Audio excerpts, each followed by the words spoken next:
Alright, hey there YouTube, Wheelchair21, and this is the review for Mini-Pla, Kabuto, Kajki and Tora Origamis, which will form DaiTenku, and it's the Samurai Armament Origamis.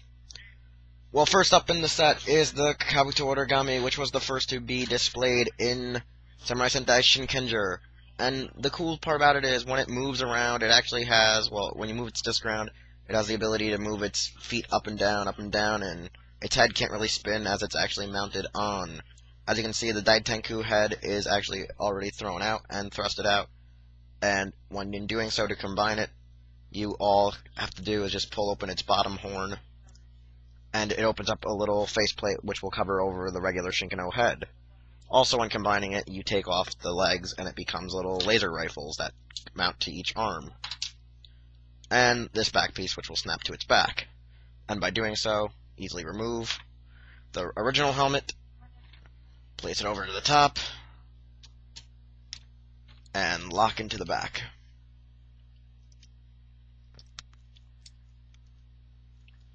Then by locking that into the back, locking this over, you have the helmet, and then by placing this on each shoulder peg, you have the gosh darn Kabuto Shinken-Oh.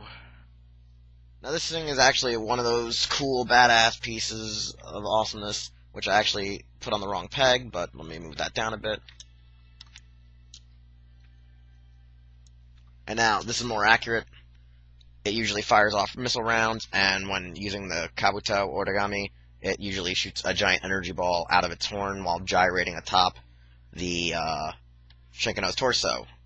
This form was only used probably like 8 or 10 times, unlike the other pieces where Kajiki is barely used, and other than using Kabuto, the Tora is used as like its extra secondary armament till it gets the power up of DaiTenku Shinken-Oh and Dai-Kai-Oh armaments.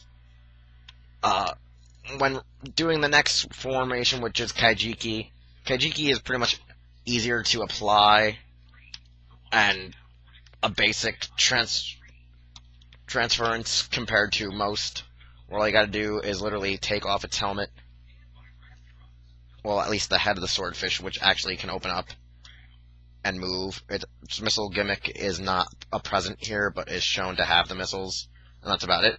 And it just plugs into the back as so.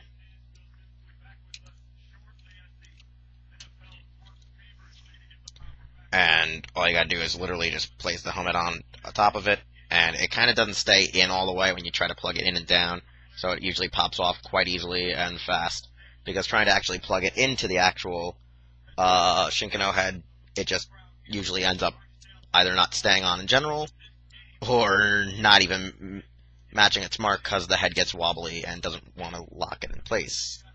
It's a pain in the ass, and overall, it's just horrendous how they made this system because of how the small peg and the wobbly head doesn't go well with putting on these superly huge helmets.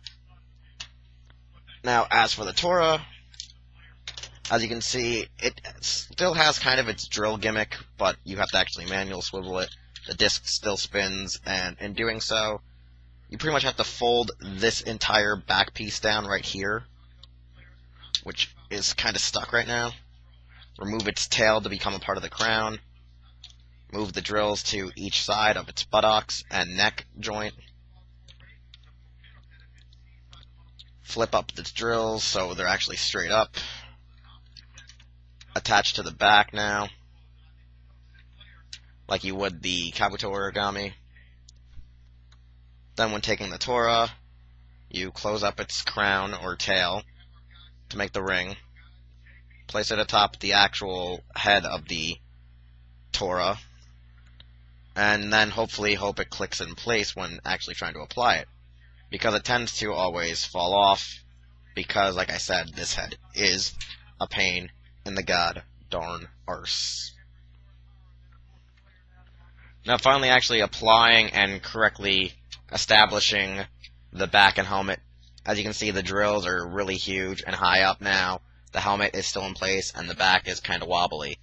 The The figure overall, like I said, there is no drilling gimmick like it would have in the actual deluxe lineup, and it's still a wonderful display. Just it's quite overall back heavy because of the wobbly joints and systems, since it is a Mini-Pla and a model. So technically, when displaying this may tend to either topple back or just have a little bit of balancing flaws. To form DaiTenku, however, is a lot simpler and easier combination than actually putting it all together, these armaments on it, or putting it all together to make DaiTenku Shinken-Oh. And it's one of my more favorite combinations out of the whole Shinken series. And in doing so, you'll need to revert all main 3 armament Zords back to their original states before going into forming DaiKaiO, which I will transition to in mere seconds. Alright, and we're back. As you can see, the origamis are back to being their normal cells, original cells, and in doing so now, to combine them into DaiTenku, the best thing to do is actually start with the Kajiki first, which is the tail of the actual bird and plane, which when removing the back fin and its tail, it becomes the actual bird's tail, the fins and such. Then next up, you'll want to take off the Kabuto's beak, the Kabuto's main horn, which is the beak and the neck of the bird, along with its legs to become its feathers, which when spinning up and over, goes on each side of itself and the Kajiki, or the Swordfish Zord, whatever you would like to call it. Now the Taurus head is going to go bye-bye, and actually be plugged somewhere, oh no, not somewhere, but actually the bottom part of the tail here, and forced up, as so. Which will then, as you can see, these 2 parts here, in the back, plug into this. Then the crown, yet again, is removed, and placed actually atop the bird, back into being its normal ring and circular form. And then placed on the top here.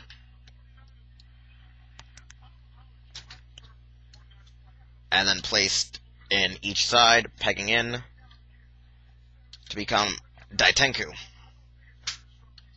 Now, DaiTenku overall, as you can see, looks almost like a bird. Not the best version of a bird, but overall a nice plane-like version of a bird. It's for some reason, at first I hated it in the show, but then later on it became one of my favorite combinations, because, I mean, even though it doesn't look like a bird, it kind of feels and is shaped like a bird, and overall is just pleasing to the eye when you think about it, with the nice orange and blue and white all contrasting together. Makes it some kind of like fucked up hummingbird with turbine engines. It looks really amazing. It was one of my, like I said, favorite combinations because of its energy beam attack that it fired from the main ring of the crown, or when it would actually do its finishing attack where it would dive through all of the discs of each of the origamis when attacking its opponents. Now, when combining it, though, with Shinken-Oh, what you'll need to start doing is removing the crown again, and removing the tiger helmet, spinning up the drills, taking off these drills, and then combining it with Shinken-Oh itself. Now, when combining it to Shinken-Oh, you're going to actually plug the helmet on as you usually would to the helmet, but in this case, instead of having the crown closed, it's actually opened up to look like this, which is some kind of like war ground like helmet that would be worn by shoguns on the battlefield, and that's placed actually on the head as usual. Next up, after you applied the helmet, you actually plug in the drills to the chest, making them kind of look like breasts. It's awkward, but yet highly amusingly funny to those, because it uses these as one of its main attacks to help it fly and other stuff. And then finishing that off, you then apply to the back in a weird, sick way. You then just plug this in to one of the pegs on the back, and as easy as so, you got DaiTenku. Ah, crap. Back heavy, back heavy, back heavy, boom. Because of this being so back heavy, it tends to automatically weigh down the back of the actual origami, the shishi origami, and it becomes a difficult pain when trying to keep it to stand still and actually keep everything plugged into it for some reason, because everything that I have plugged in right now is falling out. But overall, when it flies or stuff, it's actually supposed to look something like this. The problem is, like I said, like I'm trying to say, is it's so top-heavy and so disproportional without having a good weight mechanism like a deluxe toy has with all of its thicker plastic built into it and such. It doesn't want to hold still for you. So its waist joint gets, overly worn fast by connecting it. You can't really get actually a good perpendicular, or what would you want to say, a actual conjunction for the pieces to look actually accurate. I mean, parts are popping off, flopping about. It really weighs itself down. It can't really balance itself out. You need to have like a Tamashii stage just supporting this form because of how bulky and hefty this cool and amazing form was in the show. Like, I love the in-show form. I'd like to have a Chijoken of it, even though they probably won't make a Chijoken of it because of how poor Shinken-Oh sold. But I really did enjoy this flying bird form. I just found it really highly amusing and entertaining. So anytime I see DaiTenku Shinken-Oh, I'm always pleased. But combining it, I'm not so pleased, because even before I got this, my friend SoundOut12 had already previously reviewed these Mini-Plas and stated all of the flaws that this combination has. That it flops about, it weighs down, it wears out all of the ball joints and the systems to the shishi origami, and practically just makes this thing just unpresentable and undisplayable. As for now, this has been Wheelchair21. This is the DaiTenku armor artillery package, and I would say check me out here on YouTube. You can subscribe, comment, like all my videos. Follow me on Twitter. Check me out over at Hirotaku. Check me out at Raijo Nihon, and The Broken Infinite, and Toku Anime News. And I will see you next time.